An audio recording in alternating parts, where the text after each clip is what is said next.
The unexpected encounter, the autumn rain, fell steadily against the cracked pavement as Emma Rodriguez stood beneath the flickering streetlight at the downtown bus stop. Her dark hair clung to her face, and her worn denim jacket provided little protection against the cold droplets that seemed determined to soak through every fiber. She fumbled through her small canvas backpack for the third time, her fingers growing numb as panic began to set in. Her wallet was gone, completely, utterly gone. Emma's breath came in short puffs as reality hit her. No credit cards, no cash, no student ID. Her phone had died hours ago during her last class at the community college, leaving her stranded 15 miles from her tiny apartment. The bus fare was only $2.50, but it might as well have been $1 million. She pressed her back against the cold metal of the bus stop shelter, fighting back tears of frustration. This wasn't supposed to happen. Not today. Not.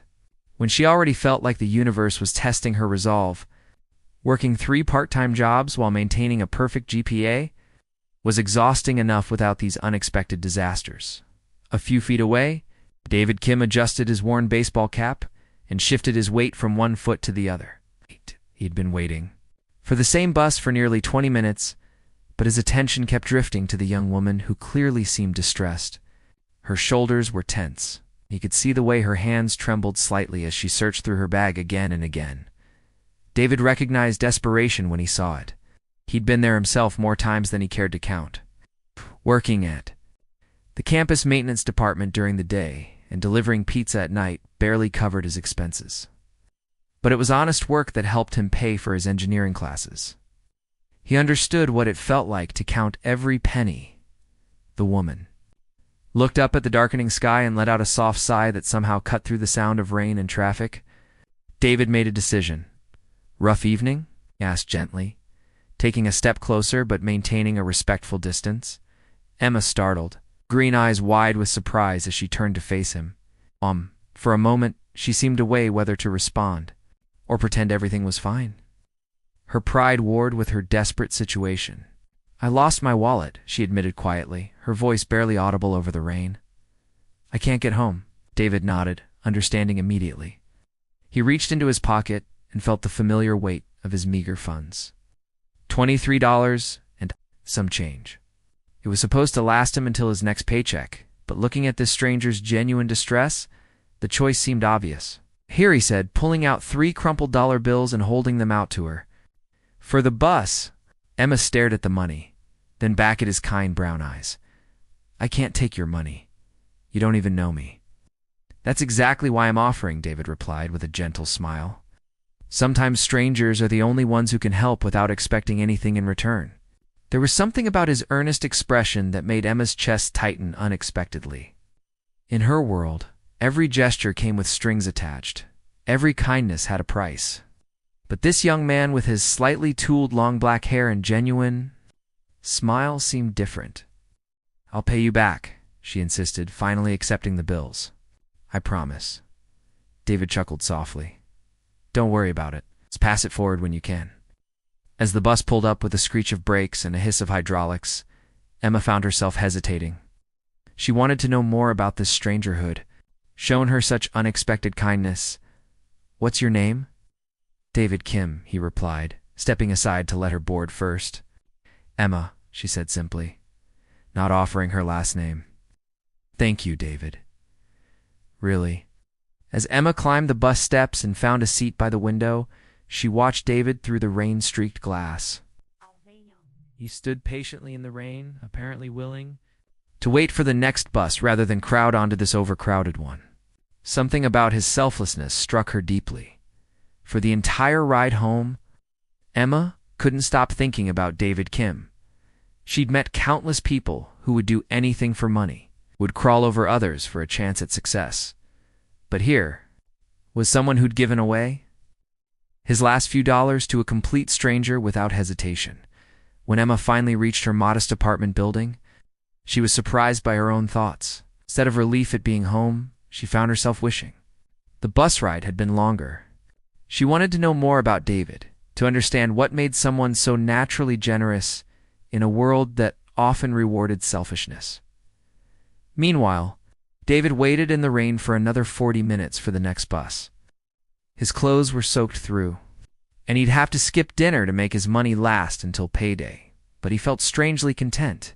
There had been something special about Emma, something genuine that he rarely encountered in his day-to-day interactions as he finally boarded the later bus. David found himself wondering if he'd ever see her again. The city was huge and chance. Encounters rarely led to anything more, but something told him their paths might cross again. What neither of them knew was that Emma Rodriguez wasn't just any struggling student. At 22, she was the youngest billionaire in the state, having inherited a vast fortune from her late grandmother. But fame and wealth had taught her that people's kindness always came with expectations, which is why she'd chosen to live simply while pursuing her education. David's act of pure kindness, offered without knowing her true identity, had touched something in her heart that money could never buy. For the first time in years, someone had seen her simply as Emma, not as a walking bank account or a business opportunity, as both made their separate ways home through the rainy night. Neither could shake the feeling that this chance encounter was the beginning of something extraordinary. Sometimes the most profound connections begin with the simplest acts of human kindness. And sometimes love finds us when we least expect it but need it most. Hearts collide. 3 days had passed since the bus stop encounter, and Emma couldn't concentrate on her sociology lecture. Professor Martinez droned on about social stratification, but Emma's thoughts kept drifting to brown eyes and a gentle smile. She'd replayed that moment countless times, remembering how David had offered his help without hesitation, without judgment.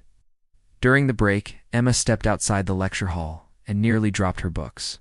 There he was, pushing a maintenance cart down the hallway, his dark hair slightly messy as he focused on replacing a burnt-out light bulb. Her heart did an unexpected flutter.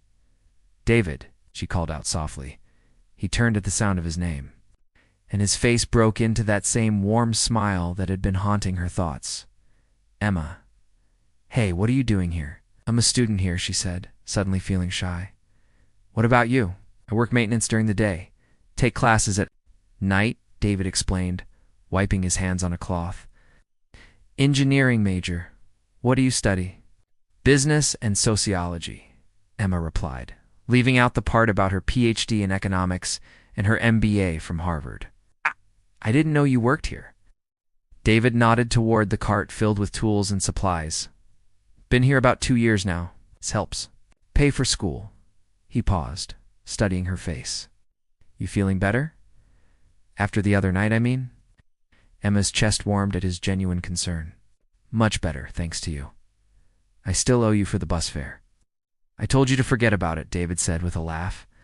"But if you really want to make it up to me, maybe you could let me buy you coffee sometime." The question hung in the air. Between them, and Emma felt her pulse quicken. When was the last time someone had asked her out without knowing about her fortune? "I'd like that," she said softly. They agreed to meet that evening at a small cafe near campus, as David wheeled his cart away. Emma found herself smiling for the first time in weeks. She spent the rest of the day in an unusual state of anticipation, changing her outfit 3 times before settling on simple jeans and a sweater that she hoped looked casual but not too casual. The cafe was warm and cozy, filled with the aroma of fresh coffee and the soft murmur of student conversations. David was already there when Emma arrived, sitting at a corner table with 2 steaming mugs. He stood when he saw her, and Emma noticed he'd changed out of his work clothes into clean jeans and a button-down shirt. "I took the liberty of ordering," David said, pulling out her chair. "Vanilla latte, right? You seemed like a vanilla latte person." Emma laughed, surprised by his accuracy. "How could you possibly know that?" "Lucky guess," David grinned, though he'd actually noticed her discarded coffee cup from the student lounge earlier that day, as they settled into conversation. Emma found herself more relaxed than she'd felt in months. David talked about his family, how he'd grown up helping his father in their small auto repair shop, how he'd decided to pursue engineering to build better, more efficient systems. His passion was evident in every word, and Emma found herself drawn to his genuine enthusiasm. "About you?" David asked. "What made you choose business?" Emma hesitated. The truth was complicated. She'd inherited Rodriguez Industries at 18, but had chosen to step back from active management to pursue education and find her own path. "I want to understand how businesses can make a positive impact," she said carefully. "Too many companies focus only on profit." "It's refreshing," David said, leaning forward. "Most business majors I meet just want to get rich quick." If only he knew, Emma thought with internal irony. "Money isn't everything," she said. It meant it more than he could possibly understand. Their conversation flowed naturally from serious topics to playful banter. David told her about his part-time pizza delivery job, making her laugh with stories about bizarre customer requests and navigation mishaps. Emma shared carefully edited versions of her own experiences, talking about her volunteer work at local shelters and community gardens. As the evening progressed, Emma felt something she hadn't experienced in years: the simple joy of being seen for who she really was, not what she represented. David listened to her thoughts about social inequality with genuine interest, not because he wanted to impress her or gain something from her, but because he found her mind fascinating. "You're not what I expected," David said as they prepared to leave. "What did you expect?" Emma asked, curious. I don't know," he admitted. "Most people I meet are either focused on partying or climbing some kind of social ladder, seem to actually care about things that matter." Emma's heart clenched. If only he knew about the social ladder she'd been born on top of. "People aren't always what they seem," she said quietly. "But you can usually tell when someone's genuine," David replied, holding the door open for her. "And you are." Outside the cafe, they walked slowly toward the bus stop, neither wanting the evening to end. The autumn air was crisp, and Emma pulled her jacket closer around herself. "Are you cold?" David asked immediately, starting to remove his own jacket. "I'm fine," Emma protested, but David was already draping his warm jacket around her shoulders. It smelled like him, clean and slightly woodsy, and Emma had to resist the urge to pull it closer. "When can I see you again?" David asked as they waited for Emma's bus. "Tomorrow?" Emma suggested, then blushed at how eager she sounded. "I mean, if you're not busy." "I'm never too busy for you," David said simply, and Emma felt her knees go. Weak, as her bus arrived, David surprised her by taking her hand gently. "Emma," he said softly, "I know this might sound crazy since we just met, but I feel like I've been waiting to find someone like you." Emma's breath caught. She wanted to tell him she felt the same way, that something about him made her feel more like herself than she'd felt in years. Instead, she squeezed his hand and said, "I know exactly what you mean." The next 2 weeks passed in a blur of coffee dates, study sessions, and long walks around campus. Emma found herself living a double life, rushing from business meetings in designer suits to casual dates and thrift store finds. Her assistant, Rebecca, was becoming increasingly concerned about her boss's mysterious absences and distracted demeanor. "Miss Rodriguez," Rebecca said during a brief break between meetings, "the board is asking questions about your reduced schedule, and there are 17 interview requests from financial magazines." Emma barely looked up from her phone, where David had just sent her a picture of a sunset from the campus roof. "Cancel the interviews. Reschedule what you can. But the Martinez merger will survive without my constant attention," Emma finished firmly. "Some things are more important than business." Rebecca looked shocked. The 4 years she'd worked for Emma, she'd never seen her boss prioritize anything over work. But lately, Emma seemed transformed, lighter somehow, with a glow that had nothing to do with expensive skincare. Meanwhile, David was experiencing his own transformation. His coworkers at the maintenance department noticed his improved mood, the way he hummed while working, the smile that seemed permanently fixed on his face. "You're different, man," his friend Carlos observed during their lunch break. "Happy different. Met someone." David couldn't help but grin. "Yeah, I think I did." "Must be special to put that look on your face." "She is," David said softly, thinking about Emma's laugh. The way she listened to his dreams, with such genuine interest, how she made him feel like he could accomplish anything. She really is. What David didn't know was that Emma had been quietly helping him behind the scenes. When he mentioned struggling with a particularly difficult engineering course, she'd anonymously funded a tutoring program. When his old laptop crashed, she'd arranged for the campus computer lab to offer randomly selected students upgraded equipment. Emma told herself she was just leveling the playing field, giving David the opportunities he deserved. But deep down, she knew the truth. She was falling in love. And she wanted to give him the world without him ever knowing it came from her. As their relationship deepened, Emma began to dread the moment when the truth would inevitably come out. How could she explain that she'd been deceiving him?